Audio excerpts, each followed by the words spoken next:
بسم اللہ الرحمن الرحیم لبیک لبیک لبیک یا رسول اللہ صلی اللہ علیہ وسلم۔ محمد شفیق امینی اس وقت بحیثیت قائم مقام امیر تحریک لبیک یا رسول اللہ پاکستان مخاطب ہوں۔ لیاقت باغ کی گرد و نواح میں ہزاروں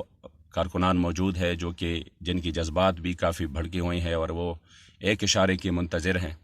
مگر ہزاروں پولیس اور رینجرز کی موجودگی میں ایک خونریز تصادم کا خطرہ ہے جس میں دونوں طرف سے سینکڑوں ہزاروں افراد کی شہید ہونے کا خطرہ ہے، جو کہ پاکستان اور اسلام دشمنوں کا ایجنڈا ہے۔ لہٰذا تحریک نے ملک اور اسلام دشمن عناصر کی اس مذموم مقاصد کو ناکام بنانے کے لیے اراکین مجلس شورا کی مشاورت سے یہ فیصلہ کیا ہے کہ آج کا ایصال ثواب پروگرام تا حکم ثانی مؤخر کیا جا رہا ہے۔ انشاءاللہ بہت جلد آئندہ کے لیے لاہ عمل کا اعلان کیا جائے گا، جبکہ قبلہ امیر المجاہدین اور پیشوائے اہل سنت سمیت مرکزی قائدین اور 30-40 ہزار کارکنان اور اہل سنت و جماعت کے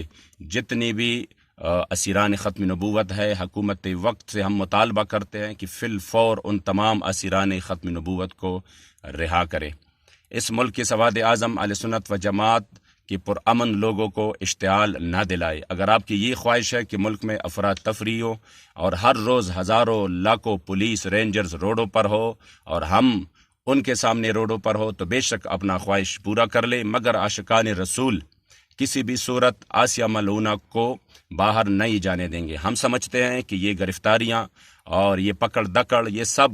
آسیہ ملعونہ کو باہر لے جانے کے لیے ہو رہی ہے۔ ہم لاکھوں ہزاروں قربانیاں بھی دیں گے، شہادتی بھی دیں گے، مگر کسی بھی صورت آسیہ ملعونہ کو اس ملک سے فرار نہیں ہونے دیں گے۔ لہٰذا حکومت وقت ہوش کے ناخن لے اور اب اس سزا کو بحال کرنے میں ادارے اور حکومت وقت اپنا کردار ادا کر لے اور اسیران ختم نبوت کو فی الفور رہا کرے